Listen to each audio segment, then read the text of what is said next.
Enable.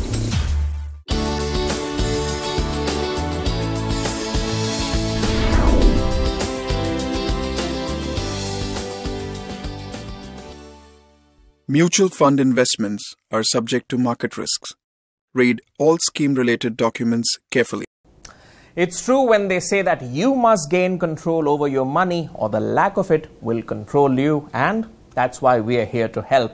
Hello and welcome to the Mutual Fund Day Family Financial Plan series, where we, along with the experts, help you carve the best path to reaching your financial goals. Each episode features a different investor from a different part of India whose smart money management has come about thanks to the right financial planning.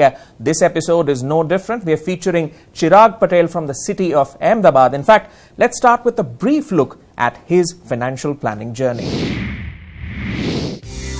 On this episode, we unravel the financial planning journey of Chirag Patel from Ahmedabad. He is the founder and CEO of a company specializing in providing mission-critical cloud solutions and SaaS. In addition to his business activities, Chirag takes keen interest in academics, entrepreneurship, and the startup ecosystem. So, the investment part of our family was started by my dad. He's been investing in equities for 40 plus years now, and learning from him, I kind of got some insights in terms of how equities operate and how you go about investing. What are, more importantly, how do you gauge the investments in equity, the returns, and so on and so forth. And so I got interested when I was at the age of 25. So I've been investing for almost the last 15-20 years now. As I kind of got more busy with my business, Netfonauts, two things I believe is, investments have to be monitored regularly. There is a lot of process in terms of evaluating what you invest in. And when you don't have the time to kind of follow up on all of this, you need to kind of look at alternate mechanisms. And one of those mechanisms that evolved very well during that time was the mutual fund route in terms of investments. When he started actively investing into mutual funds, my comfort level was not very high, but I did some research, and then he, along with Shagun, they invested, and so there was a comfort level that it was not as risky, because you only hear of scams, you don't hear of people making a lot of money. And so the comfort level is there that mutual fund seems to be a safer option too, compared to a share market or anything else to invest into. Chirag's is a business family and they live together as a joint family. His immediate family includes his wife, Dr. Neha, who is a professor and in charge director at a management institute in Ahmedabad.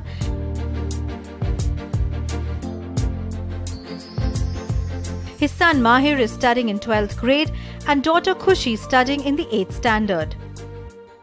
So bulk of my personal investments are all in mutual funds. I do take some very, very small investments in on the equity side.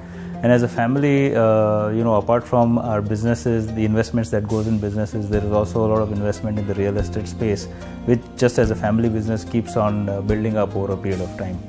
Most of my investments have been long term, and so we keep, I keep an eye in terms of what's happening and where they're progressing. So far, everything's on track because I think we don't do in and out investments in the short term. And so if the time horizon is 5 years, 10 years, we patiently wait out any down period. So at the end of the day, if you look at it, the returns are pretty much above our expectations.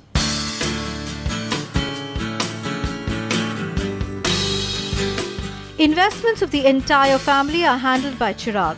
In terms of liquid investments, 50% income is invested in shares, 30% in mutual funds, and balance in other assets.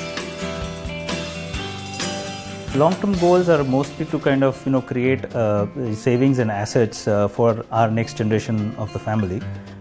So our investment horizon as a family is pretty much 10-15 years out, largely equity driven. That's basically where we are open to taking moderate risk against slightly higher returns. Long-term goals, like I think every mother has, that I have 2 kids, they're 4 years apart, so I know when one's going to enter college and leave, the other one's going to enter college.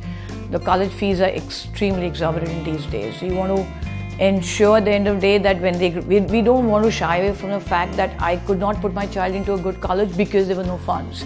Also, 10 years down the line when we're retiring, we will be able to maintain the same lifestyle and not want to be a burden on our kids. So long term is pretty much maintaining the same lifestyle we have. We love to travel, we love to go to new places, as well as ensure the kids get the right education that they want to do so. Short-term goals are mostly from my business fund requirements and some amount of liquid investments that we park just in case we require the liquidity, whether it's for work or for personal matters. On the business front, all my working capital from a company point of view is parked in mutual funds, be it liquid funds, liquid plus funds, short-term debt funds. So we use multiple funds depending on the time horizon and the need for those funds. And those are all safe in terms of no risk to capital. While as a business we are willing to take the risk on the return, we usually can't afford to take the risk on the capital itself. He looks at mutual fund as an instrument to grow wealth and achieve his long-term objective of building a corpus for future.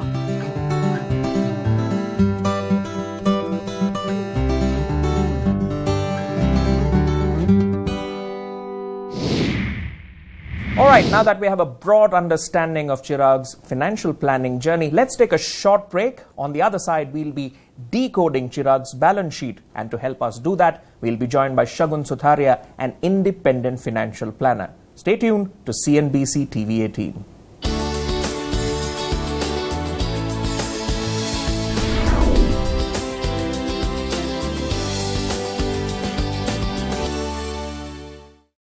Mutual fund investments are subject to market risks.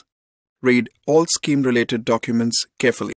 Welcome back to the Mutual Fund Day Family Financial Plan series. In the previous segment, we got a broad overview of Chirag Patel's financial planning journey. In this segment, we'll be listening to his views on his investment goals. And of course, we have an expert with us, Shagun Sutharia, an independent financial planner, who will be giving us his insights on Chirag Patel's financial planning journey. Gentlemen, thank you so much for joining us. Let's start with you. You have an extensive background in business, especially with startup, and that implies a certain risk-taking ability. And from the portfolio allocation, I see you've invested 50% directly in stocks and 30% in mutual funds. So how has this high-risk, high-return approach worked so far for you?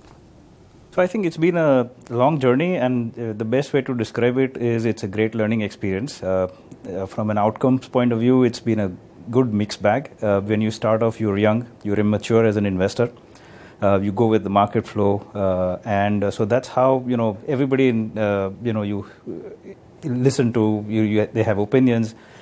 You kind of follow advice. You follow your own learnings. You make your mistakes, and that's how you learn. And I think if I look at my journey of the last 15-17 years of investing, I think the last 5-7 years, an absolute matured investor. You obviously go on fundamentals, but then you also learn how to wait out the downturns. This is a game of being patient, but I think taking the right risks. So I think if you take calculated risks, I think the high risk, high return way is a great way to go ahead. Shagun, how did you feel when you first met Chirag, a high risk, high return investor? And that's typically, it makes things more exciting for a financial planner. Basically, what he had clearly defined is that his personal funds are going to be high risk and high return. He had given me funds for his company also, which we had invested in short-term funds. But this, I tactically take decisions when to invest in the correct assets. So we regularly balance our portfolio through STPs, in equity funds, and it has been a great journey. But he's also directly invested a lot in terms of stocks. So have you tried speaking to him about, say, shifting a part at least of the portfolio directly into mutual funds? Actually, he asked me about stocks also, which we discuss also, which stocks to invest. So basically, stocks also he is investing by himself. And within the funds universe, what's your portfolio breakup like when you're investing in funds? Is it more of, say, sector funds or thematic funds? What's the breakup like? Bulk of it is equity investments, especially my personal funds. I manage funds for myself as well as my entire family. We are in a joint family. So from my parents to my brother to my own family, I manage all the funds. So those funds are all largely in the equity side of things. We've tried 1 or 2 sector funds, but I think at the right time we got in and right time we got out too. I think the only other sector fund that I still continue with is the banking sector fund. Apart from that, I think it's a lot of mid caps, some amount of large caps, and again, the time-wise, the investment horizon is very long. So I think these two bets pay us off very well over a period of time. All right. And Shagun, for the benefit of our viewers, what are the do's and don'ts for investors who have a higher risk appetite than the usual? And typically, what are the funds should these kind of investors go for? Basically, you should have a large cap fund and a mid cap fund. Don't keep too many funds because they would be very difficult to track. And don't panic when the market goes down. You should invest more. Whenever there is a negative return, you will get always positive return. And regularly rebalance your portfolio after 1 year. That is because of tax efficiency purposes. And is there somewhere the logic also that you should also manage your funds in a way that it doesn't get over diversified, where you have invested in so many funds, it becomes hard to kind of keep track of? That is why I said, no, keep only 3 to 4 funds. Okay, that's the ratio they should go for. Okay, what about, say, investing in small cap stocks? Now, we mentioned mid caps. What about small cap stock funds? They give the highest returns. Like when before 2 years, when the market Nifty reached 9,000, we shifted a lot of our portfolio to small cap funds and mid cap funds.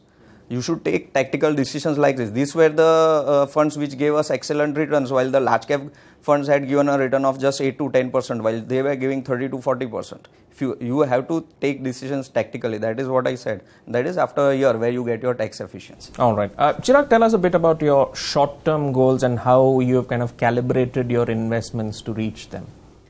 So my short-term goals, I think, are more to do with the funds that I manage for my company. But I think the personal funds, again, family funds are all long-term horizons. So there is not really a lot of short-term decisions that I take on that front. Depending on the time horizon, we've done, liquid funds, arbitrage funds, short-term funds, debt funds. And all again, one of the key questions he'll ask me from a both return point of view and a taxation point of view is, how soon do you think you'll need these funds? And, for what amount of time can I just keep these funds invested? And then accordingly, he takes a call on the funds that we invest in. All right, let's take a short break on that note. Lots more to discuss with Chirag and Shagun, and lots more insights to gain on money management. Stay tuned to CNBC TV 18.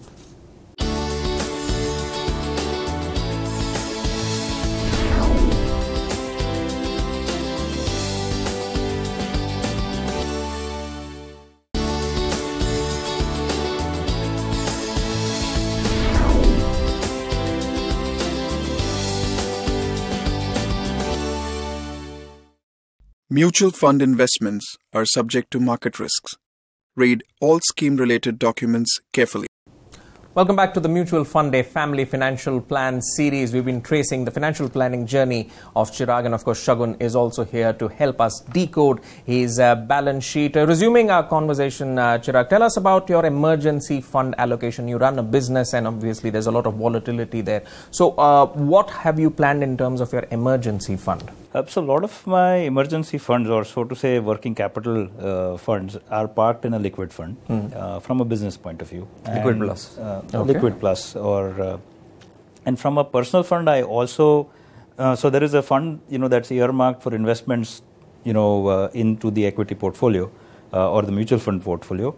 I also have a certain amount of funds which are earmarked just to kind of, instead of lying idle in the bank, I just park it in a liquid fund, even on a personal fund. But that's a minimal amount, but it's just there just in case we need it. But again, the idea is to not keep even these funds idle. So, whether it's in, a liquid fund connected to my bank account, or whether it's my company's mutual fund accounts, at least all the surplus funds which I know I might have a need for in the next 3, 4, or 6 months, they're all parked in these kind of investments. That's a very important point that he's mentioned, that even when it comes to the emergency fund, it's not about just keeping the funds parked or keeping them somewhere idle. It's to keep each and every, if he has need in 7 days, like salary and all, we keep it in liquid fund, then liquid plus, then short-term funds, which he doesn't need for, say, 3 years. We park it in an accrual fund. Okay. Now, you mentioned about rebalancing a portfolio as well, and that how you continuously do that. So, how do you rebalance a portfolio when markets hit a peak? In 2008, I shifted all my clients' equity portfolio, even his, to high-yielding FMPs. Right? He knows that. Then we went to accrual funds. And in 2000, 13-14, my equity AUM was 2 crores. In 3 years, it has increased to 125 crores. This is how, like one says, okay, you can always stay in the equity market. It is not that. Equity funds give in 1 year gives 5-6 years return. So you have to, when you are confident, like you have to have confidence and conviction to allocate your clients' money to equity assets, right? Keep on regularly investing. So from 2013-14, my equity assets have gone from 2 crores to 124 crores. Okay, Chirag, what goes through your head when you see markets? And his portfolio also. His portfolio also. I mean, obviously it feels good because you're a high risk, high return investor. But do you somewhere in the back of your mind kind of worry that okay, markets have peaked or frothed a lot, and therefore you need to kind of change Honestly, things around? No. I think this, if you go down this road, you know it's going to be kind of, it's going to have its ups and downs, and that's where a time horizon is very important. So if you know this is something that you're investing for the long term, I don't think the short term downs should actually shake your confidence. Your father started investing in stocks about 35-40 years ago. Your investment journey began 15 years ago. What are some of the key lessons that you have learned, Chirag? So I think one definitely is, if it's too good to be true, it definitely is. So you get lured by those high risk, high return promises, but I think made your mistakes early on. But after that, if you don't understand something, don't invest in it. If it's giving abnormal returns, definitely there's something that, should be amiss, and you should kind of look into that. Second, I think, is again the patience. This road for investment, this journey for investment is a long run. And I think don't let your long-term objectives be shadowed or changed by what happens in the short term. So if you've taken a bet, take a calculated bet and see it play out. All right. And Shagun, anything that you would have changed in this 15-year journey which Chirag went through in terms of investments, anything that he could have changed to get better? If you do your asset allocation right, you don't need to fear. Okay. That's the key point that viewers need to look at. All right, before we conclude, let's talk about your retirement plans. Give us a brief overview of what you have in store in terms of retirement plans, and how are you looking at, say, balancing your portfolio to achieve those goals?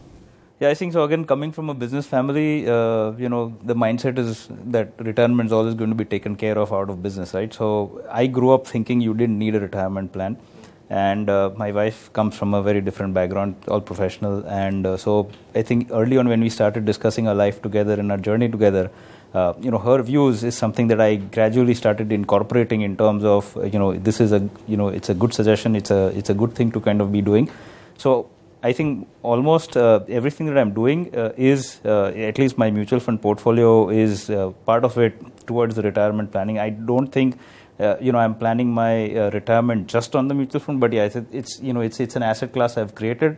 If needed, I'll use it during my retirement. All right, Shagun, for the benefit of our viewers, what are some of the myths and mistakes one needs to avoid when it comes to retirement planning and looking at investments? See, a lot of people have been going to insurance for their retirement planning. That is a myth. Like if you compound the interest rate, the compounding interest rate works out to be 4 to 5%.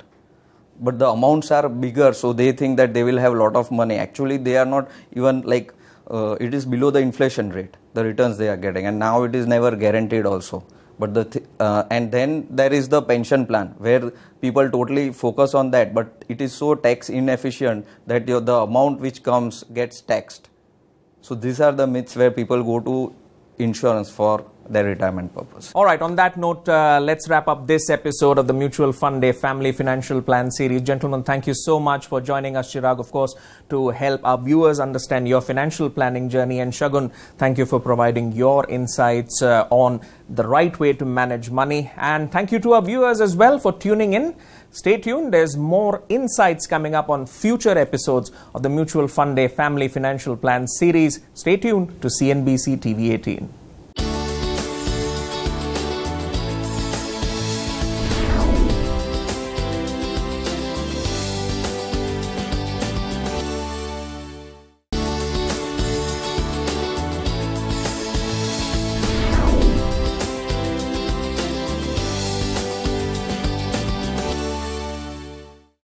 Mutual fund investments are subject to market risks.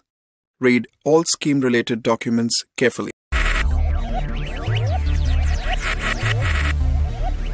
Focus. Innovate. Enable.